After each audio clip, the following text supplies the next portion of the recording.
Good morning from Panhandle Outdoors with Winston Chester. Panhandle Outdoors, your source for fishing, hunting, and information for folks who enjoy the great outdoors. Now sit back, relax. It's Panhandle Outdoors.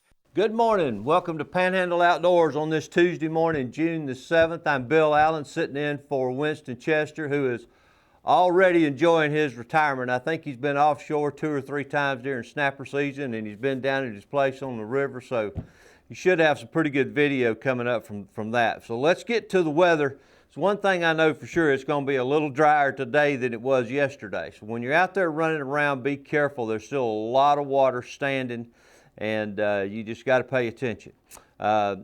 Today, however, weather is brought to us as always by Haney Technical Center. We're going to have a high of 91 with a low of 72 with only a 20% chance of rain, and oddly a northwest wind at 5 to 10 miles an hour.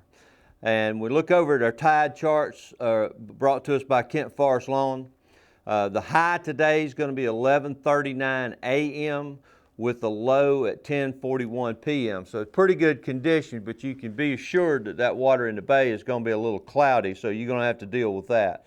The river readings brought to us by Watson Landing. Apalachicola is 4.3 and slightly falling, which will probably change here soon.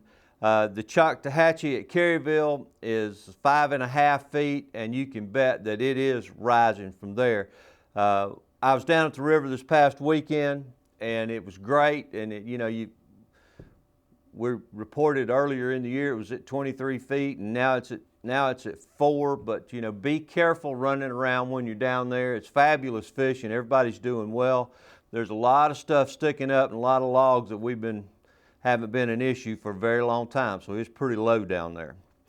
The peak fishing times brought to us by Barron's, 2:11 p.m. to 5:23 p.m.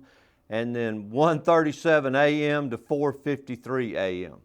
All right, we're going to go and take this short break, and we'll be right back.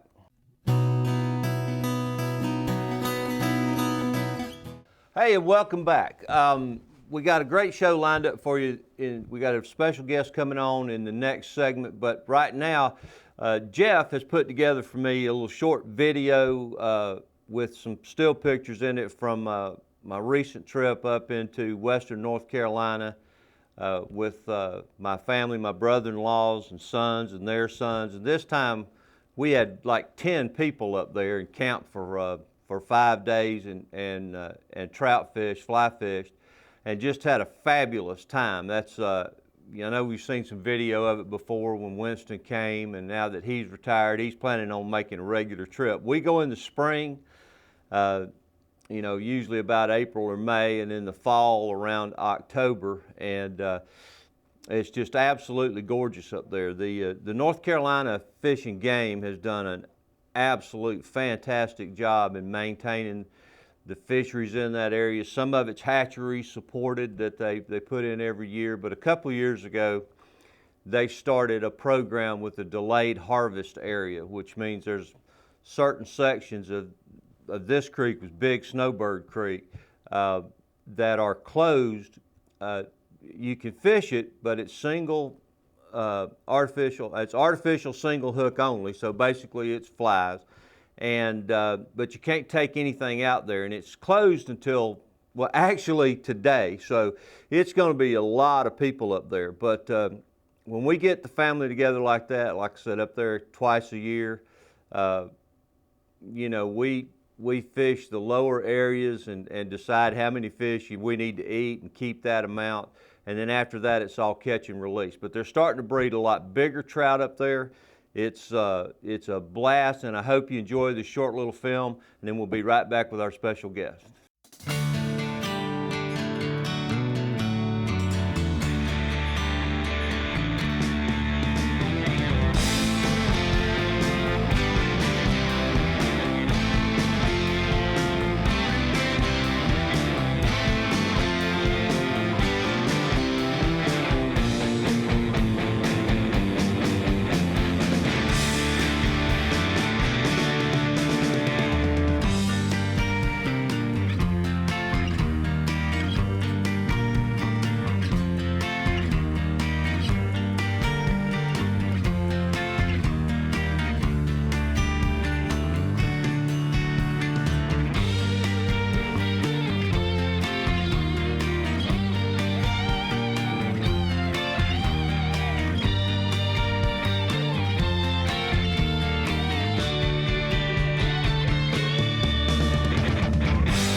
Hey, welcome back. I am joined this morning by a fellow that I met a couple of days ago, 40-something years ago, Mr. Bill Shields. You've seen us on trout fishing trips down at Goat Island and places like that, and most of you know Bill, born and raised here with Superior Cleaners since not you, but it started like in 47. But Bill, and knowing the area as well as he does, is now with Century 21 Real Estate with Commander. And enjoying the heck out of it, right? Yeah. Love it. Yeah, Love it. good deal. This past weekend, Bill called and we snuck off late Friday morning, headed down to his houseboat, which, if I'm not mistaken, the barge was brought down in 49 after your brother came back from the war. I think it was in the 50s that my uncle and some of his friends did that. It's been there a long time. Anyway, whatever it is. I think easily probably the longest continuous houseboat anywhere on that. I would say anywhere on that river. Part of that reason is they bought a barge it's got several watertight compartments. Right. So they don't tell how heavy.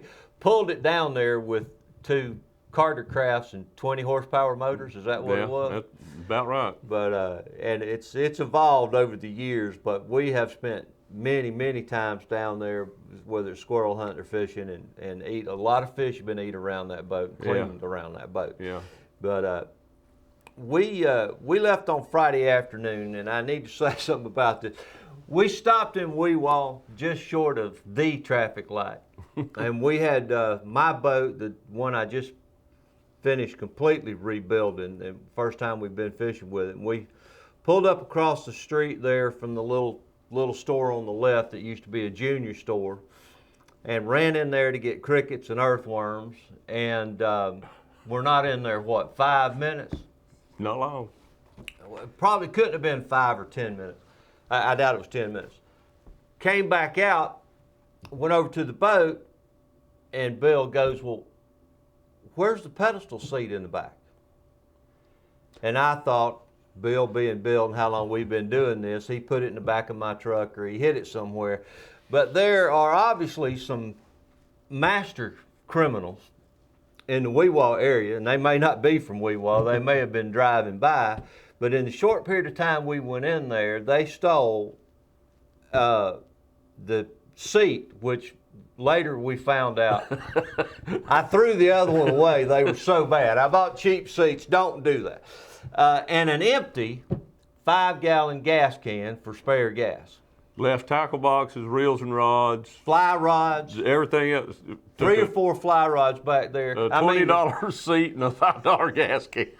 And this is what these master thieves took. Geniuses. And, you know, it's pretty low life that anybody would steal. You know, we've talked about people who've stolen boats and motors and stuff like that. But, you know, I mean, this is really scraping the bottom. I say that, you know, be aware wherever you are. If you stop somewhere in any place and have to run into the store, if you got somebody needs to keep an eye on it, because had they had any sense at all, they could have gotten a really nice fly rod, and some of yours too. And tackle boxes. And I'll tell you, you got 2 boxes full of flies these days.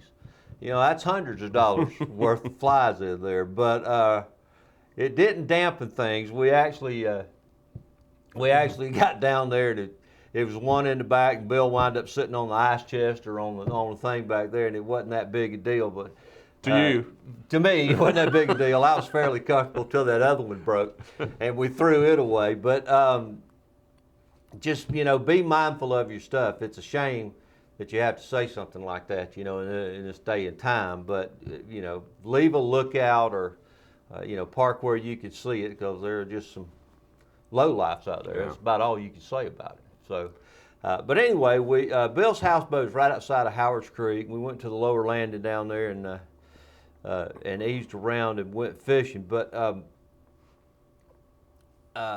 we had stopped and got the normal supplies and got some bug spray. But Bill was telling me that he got a recipe from, was it Paul Calhoun, who works down there, that I've known all my life, and his preacher, right? Yeah. So we lend a little bit of credibility to the preacher, not going 100% so much on to Paul, Paul. But you know, up some of those creeks down there, at this time of year, the horse flies, and those black flies that bite, deer flies and yellow flies will tote you off. Will carry you off. I've been on Harrison's Creek and been bitten by yellow flies that had Bluntstown license plates on them. They'll pass everybody on the river to come and find me. But he had a concussion. Tell us how you made it. All right. It's real simple. 10 ounces of just Listerine or any type of antiseptic mouthwash. 4 ounces of rubbing alcohol and 2 ounces of hydrogen peroxide. Put it in a pump spray bottle, shake it up, and I'm telling you, it works. Had a little plastic spray bottle that he brought down. It works. And it's and it smells good. It smells a little bit like mouthwash. It's got a minty kind of smell to it. But I had no faith in this at all, I'll tell you right now. But we started spraying this on, and the first place we went was a very small creek that's notorious. Yeah. And I mean, I had it on for 3 or 4 hours that we fished in there and never put it on again. I didn't get hit by one single flying insect, a biting insect of any kind. No, and they are there. There are plenty of them in there. But you can see them coming in on us, you know, and they, hit your leg and bounce off. But listen, you need to write this down because it's absolutely amazing. We have not yet tested it out on sand gnats, but it's supposed to work on some mosquitoes. And they said sand gnats too, right? Or? I don't know. I don't know about the sand gnats, but I know it works for yellow flies and mosquitoes and deer flies. It absolutely does. It absolutely does. It's the most amazing thing that, like I said, it smells a little bit minty at times, but which after about 4 hours in the not hot a bad sun thing. is not a real bad For a thing. few hours, because man, it is a little under here, a little under there. It is really hot down there. But we had a great time. We're going to talk about how we caught those fish. We fly fished, of course, and we didn't really do anything but brim fish. We fly fished late and then early, but also Bill's set up a new rig that we really had a lot of fun with, over and above just, cane poles or something like that we were fishing with. But I think when it was all said and done, we fished that Friday afternoon, and Saturday morning we fly fished for a little while. And due to difficulties, we had to leave a little bit early, with no seats in the boat. But what did we clean? I think we cleaned 50. 51, 52, something like that. Yeah, we had a mixture of big hand paints and, average size, stump knockers, we had everything that you could catch. So when we come back, we're going to talk about how we caught those fish, other than the fly rod. And Bill's got some rigs with him to look at, and we'll be right back after this break.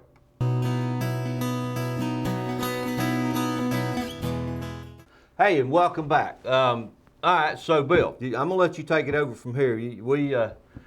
First thing we were looking for is what? Moving water? Oh, yeah, without a doubt. On that end of the river, you got to have moving water, especially if you're up in the creeks. Of course, the river pretty much runs all the time. You got some flow there, but if you're going to be up in the creeks, you got to have some tide. It's best if the tide's going out, but you do have tidal influence that far down. So and further south you go, the more tidal influence you have. You kind of get up above Weewah, or actually above Willis and places like that. You don't have so much of a tidal influence, but down on that lower end, a falling tide is best. But a neat tide or a still tide where you don't have any water moving is pack it up and go to the house and wait till you got some tide. You're just fly food at that point. Yeah. So, all right, well, show us what we fished with. Well, I hadn't done this. I know it's not brand new. No, this is not new. This is just a lot of guys down there have been doing this for a few years. but this is a little bit different rig than just fishing with a brim buster. And a brim buster is a great way to go. I wish I could see all the fish my dad caught on a brim buster down on that end of the river. I'd like to see all the fish your dad ate. That he caught on the Well, that's true. He did eat a lot of them. But I was talking to some guys. I've been seeing guys fish like this for a while down there, and I was talking to Brian Daffin, and Brian with Daffin Insurance actually was the one that kind of showed me how to do this. And this is kind of the typical rig. This is a 7-foot fly rod, and it has a little push button spin cast on the tail end of it here, to rather than flipping a brim buster, now you're flipping this or casting this. But on this particular rig, to be able to cast it the way this one is set up, is you have a bobber stopper. I'm sure maybe you've seen these or not, but it just keeps your cork from sliding any further up. You can move that up or down the line to control the depth, but your cork slides, and then you have, this is 4-pound test, and then you have your split shot right here, as you can see. And then I have a number 8 Aberdeen, is what I like to fish with. Well, what it allows you to do is get all of this down like where you can cast it. Most of your weight's down close to the hook. Right. Now you can cast it, and once it hits, it's amazing how it takes a little bit of effort at the first to kind of get used to how it casts. It's a little bit, but again, some of the advantages to it is you can fish a distance away from your fish. You don't have to be right on top of them, and you're fishing with lighter line. But when you cast it and it hits the water, now your cork slides up to your bobber stopper, which gives you your depth of water, and that's one way to do it. And I've enjoyed doing that. I'm not as successful with that as with this get up. And this setup right here is just a 7-foot ultralight with a little push button spin cast on it. Basically have it set up the same way, with the exception of it, I don't use the bobber stopper on this one. I found made it a little easier for me to cast it. I was having issues. I've been doing this all weekend for you. Yeah. But I went ahead and pegged my cork off on this one like you normally would on a brim buster. I put a number 3 split shot, and this cork has the open end of it. I can actually slide my cork down over this split shot like that, which gives me a little weight to my cork. Then I have the regular setup with a BB size split shot here, and my number 7 or my number 8 Aberdeen there. And it's just another variation of the same thing that you can, makes it easy to cast. It's a lot of fun. It's a great way to fish if you like using really light stuff. Right, a fly rod and these little small super ultralights.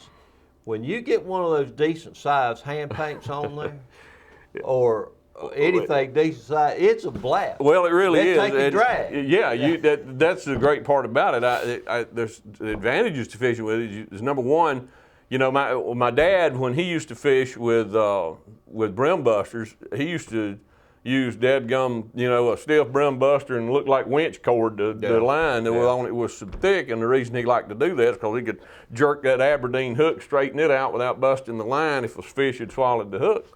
Then you'd bend it back and fish with it. Well, you can't do that with this 4-pound test. You better carry some pliers with you and plenty of line and hooks and lead with you. But the great part about that is, you've got a drag system, and it's really a good fight. You get a nice fish on there. It's ball. And one of the best parts about it is you can usually find some shade. Yeah. Because it's hot. There's so many things here to do, and I enjoyed going down there so much. I caught up in doing other things like chasing redfish or trout or something, but that is so enjoyable down there, and I love it every time that we get to go and spend some time there. It's fantastic. So I look forward to it every time. But anyway, it's just, I know it's nothing new to a lot of you. I hadn't particularly fished this way, but it was a ball. You can, once you get a hold of the casted end of it and stay out of the trees, you can put it in places like Bill said. You don't have to be right on top of them, and it's a blast. And as always, I look forward to the next time we can go down there, and I hope that's soon. So appreciate it. Have a great day. Do something good for somebody, and we'll see you tomorrow. Thanks for joining us for Panhandle Outdoors with Winston Chester. Panhandle Outdoors features hunting, fishing, and other activities and information to help you enjoy the great outdoors. Join us next time for Panhandle Outdoors.